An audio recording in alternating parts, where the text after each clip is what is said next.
எல்லா தமிழ் மக்களுக்கும் வணக்கம். என் பேர் ஷீபா. வெல்கம் டு ஷீபா சமையல். இன்னைக்கு நம்ம வீட்டு சமையல்ல சுவையான மணமான அதுவும் ஈஸியான சிக்கன் உப்பு கறி தான் செய்ய போகிறோம்.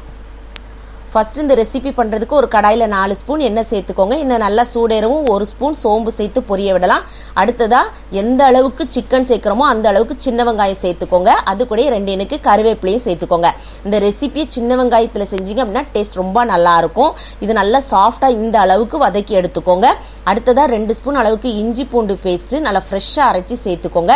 இதனுடைய பச்சை வாசனைலாம் போகிற அளவுக்கு அந்த எண்ணெயில் நல்லா வதக்கி எடுத்துக்கோங்க. கடாய் அடிப்பிடிக்காதபடி பார்த்துக்கோங்க. இந்த அளவுக்கு வதக்கினதுக்கு அப்புறமா நம்ம கழுவி சுத்தம் பண்ணி வச்சிருக்க அந்த சிக்கன் பீசஸை இது கூட சேர்த்துட்டு முதல்ல உப்பு எதுவுமே சேர்க்க வேண்டாம். நல்லா அந்த எண்ணெயிலே கலந்து விட்டு மூடி போட்டு ஒரு 4-5 நிமிஷம் இதை குக் பண்ணி எடுத்துக்கோங்க. இந்த அளவுக்கு நிறம் மாறி சிக்கன் பீசஸ் எல்லாம் வந்ததுக்கு அப்புறமா இதில் இந்த ரெசிபிக்கு தேவையான அளவுக்கு உப்பும் ஒரு 1/2 ஸ்பூன் அளவுக்கு மஞ்சள் தூளும் வத்தலை 2 கட் பண்ணிட்டு அந்த உள்ள இருக்கிற விதையை நீக்கிட்டு சேர்த்துக்கோங்க. ஒரு 25 வத்தல் கிட்ட நான் சேர்த்துருக்கிறேன். காரத்துக்கு இது மட்டும்தான், ஆனால் பயங்கர காரமாக இருக்கும். இதை நல்லா அந்த எண்ணெயிலேயே அந்த சிக்கன் பீசஸ் கூட சேர்த்து நல்லா வேக விடுங்க. இப்போ அப்படியே மூடி போட்டு நம்ம ஒரு 7-8 நிமிஷம் பார்த்தோம் அப்படின்னா அதுலேருந்தே நிறைய தண்ணி பிரிஞ்சு வர ஆரம்பிக்கும். இந்த ரெசிபி கிட்டத்தட்ட ஒரு 1/2 மணி நேரத்துலேயே நம்ம செஞ்சு முடிச்சிடலாம். நம்ம நாட்டுக்கோழி செய்கிறதா இருந்தால் தான் தண்ணி ஊற்றி நம்ம ரொம்ப நேரம் அதை குக் பண்ணி எடுக்க வேண்டியதாகும். எனக்கு இதுலேருந்தே தண்ணி நிறையா பிரிஞ்சு வந்திருக்கிறதுனால நான் தண்ணி எதுவும் ஊற்றலை.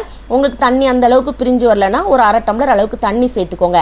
இப்போ மூடி போட்டு ஒரு 7-8 நிமிஷம் கழித்து பார்த்தோம் அப்படின்னா இந்த அளவுக்கு நல்லா குக்காய் வந்திருக்கும். இப்போ இந்த சமயத்தில் இறக்குறதுக்கு ஒரு 5 நிமிஷத்துக்கு முன்னுக்கூட்டி 1 ஸ்பூன் அளவுக்கு மிளகுத்தூள் சேர்த்துக்கோங்க. இந்த மிளகுத்தூள் சேர்த்து செஞ்சீங்க அப்படின்னா நம்மளுக்கு நாட்டுக்கோழி டேஸ்ட் அப்படியே இந்த ரெசிபிக்கு கிடைக்கும். இப்போ இது எல்லாத்தையும் நல்லா ஒராட்ட மிக்ஸ் பண்ணி எடுத்துக்கோங்க. மூடி போட்டு திரும்பவும் நம்ம ஒரு மீடியம் ஃப்ளேமில் வச்சு ஒரு 7-8 நிமிஷம் அளவுக்கு குக் பண்ணி எடுத்துக்கிடலாம். இந்த ரெசிபியை சாதாரண பொருட்கள், அதாவது வீட்டில் இருக்கிற 1-2 பொருட்கள் வச்சு தான் நம்ம செஞ்சுருக்கோம்னு நினைப்போம். ஆனால் டேஸ்ட் பார்த்திங்கன்னா ரொம்பவே சூப்பராக இருக்கும். இப்போ பாருங்கள் நல்லா குக்காய் வந்துருச்சு. அந்த சிக்கன் பீசஸ் எல்லாம் நீங்கள் எடுத்து பார்த்தீங்கன்னா அந்த அளவுக்கு நல்லா சாஃப்டாக வெந்து வந்திருக்கும். இப்போ நீங்கள் ஸ்டவ்வை ஆஃப் பண்ணிவிட்டு கொஞ்சோண்டு கொத்தமல்லி தலைகளை நல்லா பொடிசாக கட் பண்ணிவிட்டு சேர்த்துட்டு அப்படியே மூடி வச்சுட்டு ஒரு 5 நிமிஷம் கழித்து சர்வ் பண்ணி பாருங்கள். ரொம்பவே டேஸ்ட்டாக இருக்கும். இது பிகினர்ஸாக இருக்கட்டும் இல்லை பேச்சுலர்ஸாக இருக்கட்டும் அவங்களுக்குலாம் ஒரு ஈஸியான ரெசிபி. ஆனால் டேஸ்ட்டு பார்த்தீங்கன்னா அடி தூளாக இருக்கும். கண்டிப்பாக உங்கள் வீட்டில் ஒரு முறை இந்த மெத்தடில் செஞ்சு பாருங்கள்.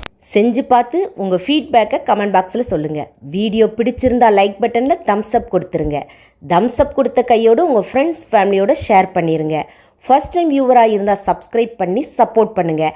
நான் இன்னொரு வீடியோவில் இன்னொரு வித்தியாசமான சுவையான மணமான ரெசிபியோடு நான் உங்களை சந்திக்கிறேன். அது வரைக்கும் டாடா பபாய்.